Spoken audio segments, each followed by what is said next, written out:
জল জীৱন মিছন আঁচনিৰ অধীনত জনস্বাস্থ্য কাৰিকৰী বিভাগে নিৰ্মাণ কৰা পানী যোগান আঁচনি সুচাৰুৰূপে চলাই নিয়াৰ ক্ষেত্ৰত বা জীয়াই ৰখাৰ ক্ষেত্ৰত ইতিমধ্যে চৰকাৰৰ ফালৰ পৰা এগৰাকীকৈ তত্ত্বাৱধায়কক ইতিমধ্যে দায়িত্ব অৰ্পণ কৰা হৈছে আৰু সেইমতে হোজাই জিলাৰ ২ নং পামগাঁও অঞ্চলত যি পানী যোগান আছে সেই পানী যোগান অঞ্চলত তত্ত্বাৱধায়ক হিচাপে জিলা আয়ুক্তগৰাকী ইতিমধ্যে তত্ত্বাৱধায়ক হিচাপে দায়িত্ব দিয়া হৈছে আৰু ইতিমধ্যে জিলা আয়ুক্তগৰাকী নিজে আজি ইয়াত উপস্থিত হৈ সমগ্ৰ পৰ্যবেক্ষণ কৰি ইতিমধ্যে সকলো দিশ তেওঁ নিজে পৰ্যবেক্ষণ কৰিছে আৰু সকলো দিশ দেখা পাইছে। ছাৰ কি ক'ব, তত্ত্বাৱধায়ক হিচাপে আপোনাক দায়িত্ব অৰ্পণ কৰা হৈছে চৰকাৰৰ ফালৰ পৰা পানী যোগান আঁচনিখন জীয়াই ৰখাৰ ক্ষেত্ৰত আপোনাৰো দায়িত্ব আহি গৈছে, কি কৰিব? জল জীৱন মিছন এক অভিলাষী আঁচনি, যাৰ মাধ্যমেৰে প্ৰতিজন নাগৰিককে বিশুদ্ধ খোৱা পানী দিয়াৰ এক আঁচনি প্ৰস্তুত কৰা হৈছে, চেষ্টা কৰি থকা হৈছে।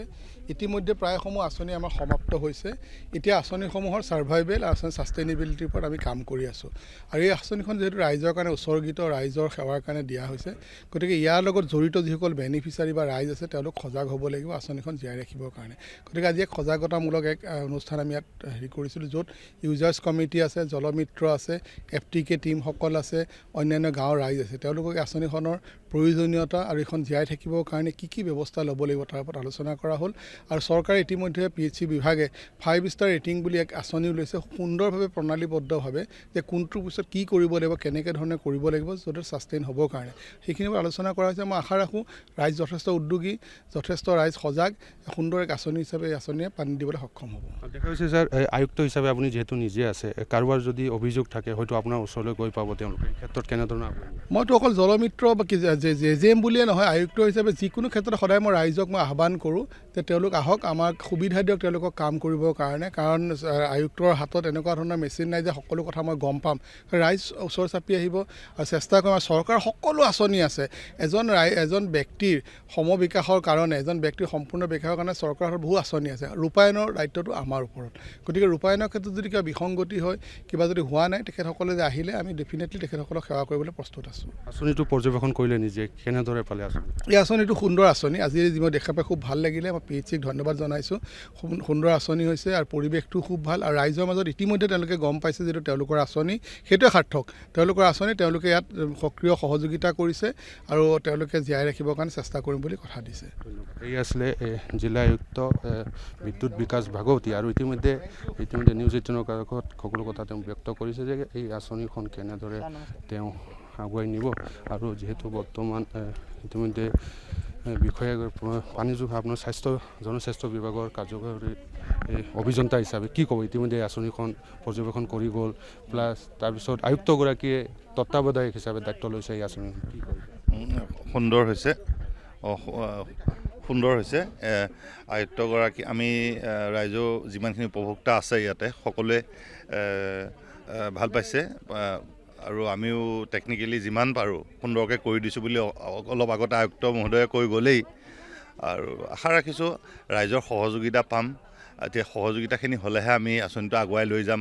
আমাক 5 ষ্টাৰ কমিটি হিচাপে যিখিনি নীতি নিৰ্ধাৰণ কৰিছে আয়ুক্ত মহোদয় তথা আমাৰ জনস্বাস্থ্য কাৰিকৰী বিভাগৰ তৰফৰ পৰা সুন্দৰকৈ উপভোক্তাসকলক বুজাই দিয়া হৈছে আৰু উপভোক্তাসকলেও মানে সেই নীতিসমূহ সাৰোগত কৰি আৰু যেন স্কিমটো আগুৱাই নিব তাৰ বাবেও তেওঁলোকে আজি স্বীকাৰ কৰিছে আৰু আশা ৰাখিছোঁ এইটোৱেই নহয়, হোজাই জনস্বাস্থ্য কাৰিকৰী বিভাগৰ সকলোখিনি মানে আঁচনিয়েই আমি এনেদৰে এই 5 ষ্টাৰ কমিটি যেনেকৈ গঠন হৈছে লৈ সকলোখিনি স্কিমেই সুন্দৰকৈ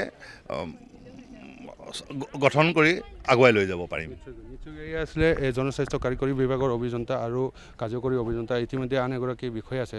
ছাৰ কি ক'ব? দেখা গৈছে আয়ুক্তগৰাকী ইতিমধ্যে তত্ত্বাৱধায়ক হিচাপে এই পানী যোগান আঁচনিক দায়িত্ব দিয়া হৈছে। আয়ুক্তগৰাকী হয়তো সকলো দিশ পৰ্যবেক্ষণ কৰিব তেওঁ নিজৰ ফালৰ পৰা।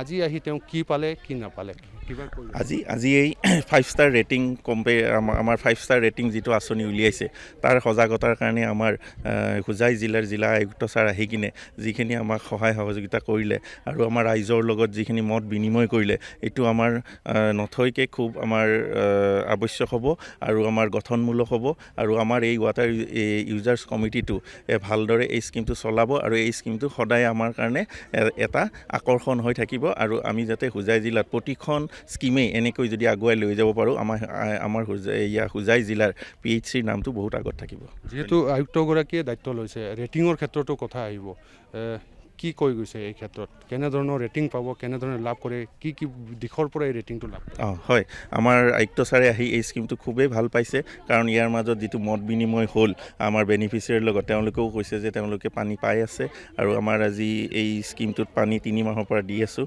গতিকে আমাৰ আয়ুক্ত ছাৰেও কৈছে যে ইয়াত যিকেইটা 5 ষ্টাৰৰ পইণ্ট আছে সেইকেইটা তেওঁ ৱাটাৰ ইউজাৰ্ছ কমিটিৰ লগত আৰু বেনিফিচিয়াৰীৰ লগত কথা পাতি গোটেইকেইটা সম্পূৰ্ণৰূপে সফল কৰিব আৰু যাতে এই স্কিমটো সদায় ছাষ্টেইনেবল হৈ থাকে তাৰ কাৰণে লক্ষ্য ৰাখিব। আৰু এটা জানিব বিচাৰিছোঁ, যিহেতু প্ৰতিগৰাকী বিষয়াক একোখনকৈ আঁচনি তত্ত্বাৱধায়ক হিচাপে নিযুক্তি দিয়া বা দায়িত্ব দিয়া হৈছে, এয়া কেতিয়াৰ পৰা আৰম্ভ হৈছে? যিধৰণে যে আজি আয়ুক্তগৰাকীয়ে এই আঁচনিখন তেওঁৰ তত্ত্বাৱধায়ক, তেওঁ কেতিয়াৰ পৰা আৰম্ভ হৈছে এনেধৰণৰ প্ৰক্ৰিয়া? এইটো আমাৰ মিছন ডিৰেক্টৰ ছাৰে এইটো সজাগ লৈছে যে এখন আঁচনি এজন অফিচাৰে ল'ব লাগে আৰু সেই আঁচনিখনৰ পূৰা কাৰ্য কাম কাজ গোটেইখিনি চাব লাগে, গোটেই মানুহৰ লগত কথা পাতিব লাগে।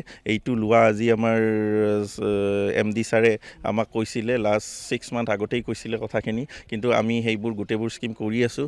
এতিয়া আমাৰ হোজাই ডিষ্ট্ৰিক্ট এডমিনিষ্ট্ৰেশ্যনকো দিয়া হৈছে, সেই গতিকে আমাৰ DC ছাৰে এই স্কিমটো লৈছে। গতিকে DC ছাৰে ভাবিছোঁ যে DC ছাৰে এইটো আমাৰ স্কিমটোক সক্ষম কৰি যাতে গোটেই মানুহে পানী পাই থাকে তাৰ আশাৰেই আমি আজি এই সভাখন পাতিছোঁ। নিশ্চয় ধন্যবাদ। এয়া আছিলে জনস্বাস্থ্য কাৰিকৰী বিভাগৰ বিষয়া আৰু জল জীৱন মিছনৰ আঁচনিৰ অধীনত জনস্বাস্থ্য কাৰিকৰী বিভাগে নিৰ্মাণ কৰা পানী যোগানী আঁচনি জীয়াই ৰখাৰ ক্ষেত্ৰত চৰকাৰে লোৱা পদক্ষেপৰ পৰিণতিত আজি এনেদৰে 2 নং পামগাঁৱৰ যি পানী যোগান আঁচনি আছে, সেই পানী যোগান আঁচনিৰ তত্ত্বাৱধায়ক হিচাপে জিলা আয়ুক্ত বিদ্যুৎ বিকাশ ভাগৱতীক ইতিমধ্যে দায়িত্ব অৰ্পণ কৰা দেখা গৈছে।